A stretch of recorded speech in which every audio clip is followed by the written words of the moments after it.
తాకట్లో ఉన్న మీ బంగారాన్ని విడిపించి ఆ రోజు ఆన్లైన్ రేటుకి కొంటాం. Sharma gold company. నమస్కారం, వెల్కమ్ టు సుమన్ టీవీ. నేను గీతాంజలి. ఇవాళ నా ముందు ఓ ప్రత్యేక అతిథి ఉన్నారండి. వారికి సంబంధించిన వీడియోస్ ఈ మధ్య కాలంలో నేను చూశాను. అసలు మాట్లాడుతున్నంతసేపు కూడా అలా మనం ఆ స్క్రీన్కి అతుక్కుపోతాం అంతే. వారు చెప్పే ప్రతి విషయం నిజమా అని ఆశ్చర్యానికి లోనవుతాము. ఇలా జరిగిందా అని మనకే అనిపించి నిజమే కదా అని మనమే రియలైజ్ అవుతాము. బట్ తెలుసుకోవాలి ఇంకా ఇంకా అనిపిస్తుంది వారు మాట్లాడే ప్రతి ఒక్కటి కూడా. ప్రత్యేకించి పురాణాల్లో అంటే మనం ఏన్షియంట్ హిందూ టెక్నాలజీ ఏ విధంగా ఉండేది, ఇప్పుడు మనం ఏవి వాడుతున్నాం, ఇంతకు ముందు కాలంలో టెక్నాలజీ ఎలా ఉండేది, అసలు మన పురాణాల నుంచి ఇతిహాసాల నుంచి మనం ఏం నేర్చుకోవాలి, ఎలా మన లైఫ్ స్టైల్ ఉండాలి, ఇప్పుడు మనం ఏదో ఈజీగా ఒక మాటలో చెప్పేస్తున్నాం కానీ అప్పటి రోజుల్లో అసలు ఎలా ఉండేవి, ఇవన్నీ కూడా మాట్లాడి లేటెస్ట్ నాకు తెలిసి ఇప్పుడున్న జనరేషన్ వాళ్ళందరికీ కూడా ఆయన ఒక డిక్షనరీ అయిపోయారు. ఆయన ఒక బెస్ట్ బుక్ అయ్యారనే చెప్తాను నేనైతే. వారే ది మదన్ గుప్తా. ప్రస్తుతం నాతో పాటు ఉన్నారు. ఇవాళ కూడా ఇటువంటి చాలా సున్నితంగా ఉన్న అంశాలే కావచ్చు, మన దగ్గర ఉన్నటువంటి కొన్ని సందేహాలే కావచ్చు, వీటన్నిటి గురించి వారి ముందు ప్రశ్నలుగా నేను ఉంచబోతున్నాను. మరి వారు ఎటువంటి సమాధానాలు ఇస్తారు, ఎలా మనల్ని ఇంకా అవేర్నెస్ క్రియేట్ చేస్తారు మనకు అనేది వారి మాటల్లో విని తెలుసుకుందాం. మదన్ గుప్తా గారు నమస్తే అండి. నమస్తే అమ్మా. సార్, అందరికీ ఇంట్రెస్టింగ్ టాపిక్ ఇది. పునర్జన్మ అనేది అసలు ఉందా, ఉంటే అది ఎలా తెలుసుకోవచ్చు, ఫస్ట్ తెలుసుకుని మనం ఇలా ఉండగలుగుతామా, మామూలుగా అసలు ఇలా ఉండి మన గత జన్మ ఏంటో తెలుసుకునే అవకాశం ఉందా, మన ముందు జన్మ ఏముందో తెలుసుకునే అవకాశం ఉంటుందా, వీటి గురించి. పునర్జన్మ ఉంది, ఇది ఉంది. ఉంది ఉంది. నేను ఒక చిన్న, మీ అమ్మ నాన్న ఏం చేస్తారు? మా నాన్నగారు జాబ్ చేసేవారండి, మా అమ్మగారు హౌస్ వైఫ్. House wife. నీకు ఈ ఇంట్రెస్ట్ ఎందుకు వచ్చింది? ఎందుకో అలా అనిపించింది చదువుకునేటప్పుడు. ఎందుకు అనిపించింది? ఎందుకు అనిపించింది అంటే it's an extra quality. Of course నిజమే. How you got in your forefathers or మీ ఇంట్లో నటులు లేదా ఇట్లా వీటి మీద ఇంట్రెస్ట్ ఉన్నటువంటి వాళ్ళు ఎవరైనా ఉన్నారా? మేబీ ఉండుండొచ్చు, బట్ నాకు తెలిసినంత వరకు అయితే అలా లేరు. నీకే ఎందుకు వచ్చినాయి? స్పెషల్ క్వాలిటీ, ఒక క్వాలిటీ ఉంది. Might be it is from your earlier birth. ఓ, అయి ఉండొచ్చు. సరేనమ్మా, నీకు ఇప్పుడు ఈ క్షణంలో జరుగుతున్నటువంటి ఒక సంఘటన చెప్తా. యాక్చువల్ నాకు ఒక అమ్మాయి ఉండేది. అమ్మాయి పేరు కల్పన చావ్లా. చనిపోయింది, తెలుసు కదా. ఆ అమ్మాయి మగపిల్లాడుగా శ్రీలంకలో పుట్టింది. ఇప్పుడు 7 ఏళ్ళు. ఆధారాలు ఏంటండి? ఒకసారి గూగుల్ చేసి చూడు. అబ్బాయిని ఇంటర్వ్యూ చేస్తున్నారు, అబ్బాయిని పరిశీలన చేస్తున్నారు. 7 ఏళ్ళు వాడికి సింహాళ భాష తప్ప వేరే భాష తెలియదు. వాడు హిందీ ఇంగ్లీష్ అనర్గళంగా మాట్లాడుతున్నాడు. వాడు సైంటిఫిక్ ఇష్యూస్ ను మాట్లాడుతున్నాడు, వీటిని గురించి మాట్లాడుతున్నాడు. నేను కల్పనా చావ్లా అని చెప్తున్నాడు. మీకు ఏమనిపించింది? మీకు నిజమని అనిపించిందా కాదా? మాట్లాడింది ఆ మాటలు విన్నా కాదా? సరే, నువ్వు అట్లా ప్రక్కన పెట్టేద్దాం. ఇంకొక విషయం అడుగుతాను. శ్రీనివాస్, ఉప్పలపు శ్రీనివాస్ పేరున్నావా? ఆ అబ్బాయిని మ్యాండలిన్ శ్రీనివాస్ అని కూడా అంటారు. మ్యాండలిన్ శ్రీనివాస్ మాకు తెలుసు, మేము చూసాం కూడా. చిన్న పిల్లాడు, ఎంత 3-4 ఏళ్ల పిల్లాడు, వచ్చి స్టేజ్ మీదకి మ్యాండలిన్ మీద త్యాగరాజ కృతులు అద్భుతంగా వాయిస్తాడు. మ్యాండలిన్ మీద. ఇప్పుడు లేట్ చచ్చిపోయాడు. నేను మార్చినప్పుడు సంగతి చెప్తున్నాను. మళ్ళా మ్యాండలిన్ అంటే కింద పెట్టి బయటకు పోయి ఆడుకుంటాడు, స్టేజ్ బయట ఆడుకుంటాడు. ఎంతో నిష్ణాతులైతేనే కానీ అలా ప్లే చేయలేదు. గొప్ప గొప్ప సంగీత విద్వాంసులు వాడికి అసలు ఆశ్చర్యపోయారు, వీడికి ఇంత ఎలా అసలు ఇంత టాలెంట్ ఉంది అంటే. ఇదంతా కూడా పూర్వజన్మలో వారు అయి ఉండడం వల్ల ఈ జన్మలో ఆ వాసనలు కొంత ఉంటాయి. సరేనమ్మా, చాలా చిన్న పిల్లలు ఈ మధ్య చూస్తున్నాం.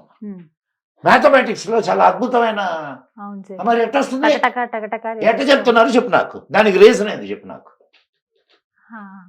దానికి రీజన్ ఏంది చెప్పు నువ్వు నాకు. పూర్వజన్మ ఎఫెక్ట్ అదంతా. కాదు, ఇంకేదో రీజన్ నాకు చెప్పు.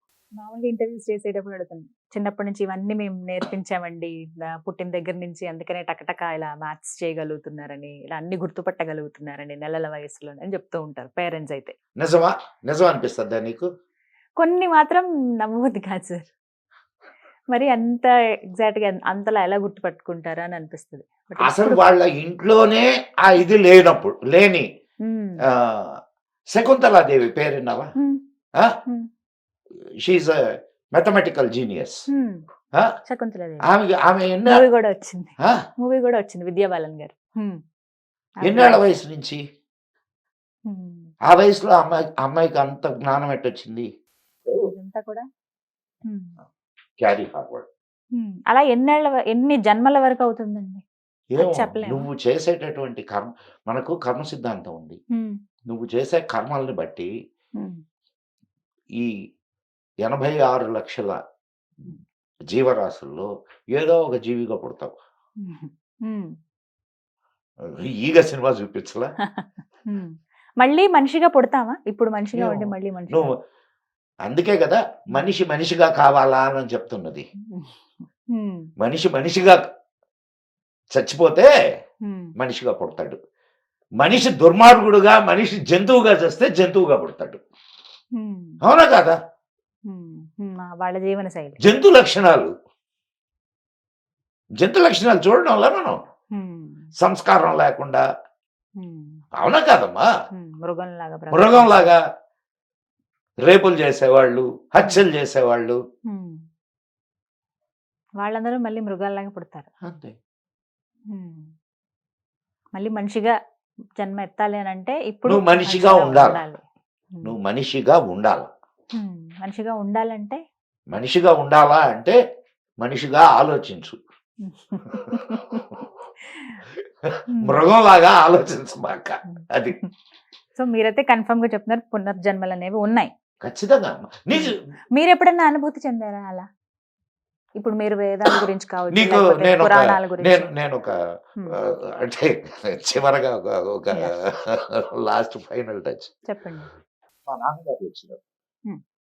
నేను ఆర్టిస్ట్ని, నాకు బొమ్మలు వేస్తాను. నేను చక్కగా మంచి బొమ్మలు, నేను శిల్పాలు కూడా చెక్కుతాను. సోపుల మీద శిల్పాలు చెక్కడం అనేది నాకున్న ఇంకొక మంచి ఇది. మంచి పెయింటింగ్స్ వేస్తాను.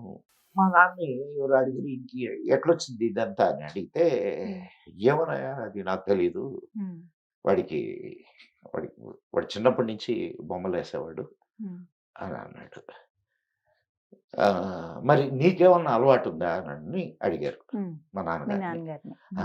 నాకు అలవాటు ఉంది, నేను మా స్కూల్లో చదివేటప్పుడు అయ్యవారు బొమ్మే, మన గుర్రం బొమ్మే అని అన్నాడు. నేను బొమ్మేసి గుర్రం అని రాశాను.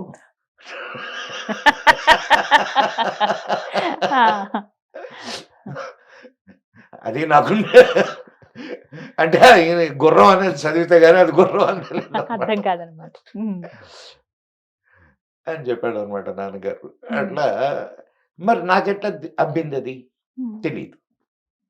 ఏమో ఎక్కడో ఏ జన్మలో వాసన నాకు. బట్ మీరు అలా ఎక్స్పీరియన్స్ చేసినవి ఏమైనా ఉన్నాయా? మేబీ అంటే కొన్ని చోట్లకి వెళ్తే మన పునర్జన్మ, ముందు జన్మ ఏంటి, లేకపోతే గత జన్మ ఏంటనేది మనకి చెప్పేటువంటి కొన్ని ఉంటాయి. అమ్మా, నీకు వివేకానందుడు చికాగో స్పీచెస్ లో ఆయన చెప్తాడు, ఎవడైనా తెలుసుకోవచ్చు, నువ్వు లోపలికి వెళ్ళగలగాల. అంటే డీప్ స్టేట్ లోకి వెళ్ళి నువ్వు దాని గురించి తెలుసుకోవచ్చు అని అంటాడు ఆయన. అదేం గొప్ప విషయం కాదని అంటాడు. మనంతట మనం తెలుసుకోవచ్చు, బట్ ఆ డీప్ స్టేట్ కి వెళ్ళటం అనేది పెద్ద సవాల్. ఏమి మనం ఏది శ్రమ చేయకూడదు, మన దగ్గరకు అన్ని రావాలా. మెడిటేషన్ అనేది చాలా కష్టమైన సార్. అమ్మాయి ఇష్టంగా చెయ్యి, చేస్తున్నాను సార్. మరి నేను అనేది ఏంటంటే మనం ఏం ఇది కావద్దు, మన దగ్గరకు వచ్చేసేయాలని. ఇన్స్టెంట్ గా. ఎంత స్వార్థపరుడమ్మా మనిషి. అందుకే ఇలా ఉండిపోయాం సార్ మనం. మనం కాదు, మాలాంటి వాళ్ళు. ఏం లేదు మనం మనం correct word. But right, but you're special ఖచ్చితంగా చెప్తాను. ఎందుకంటే ప్రతి ఒక్క అంశం మీద ఇంత అవగాహన, మీరు ఇంకా రీసెర్చ్లు చేయడం అనేది గొప్ప విషయం.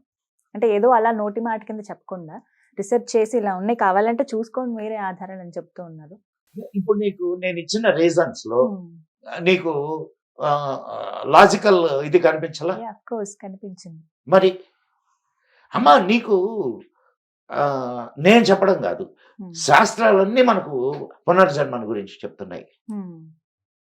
భగవద్గీతలో చాలా సార్లు చెప్తాడు శ్రీకృష్ణుడు, వాసాంస జీర్ణాన్ని యథా విహాయ. వినలేదా అది? విన్నాను ఆ. మాట. మరి జీర్ణమైపోయినటువంటి ఈ శరీరాన్ని ఒక చొక్కా తీసేసినట్టు తీసేసి ఇంకొక చొక్కా తగిలించుకోవడం. ఆత్మ మళ్ళీ వేరే శరీరంలోకి వెళ్తుంది.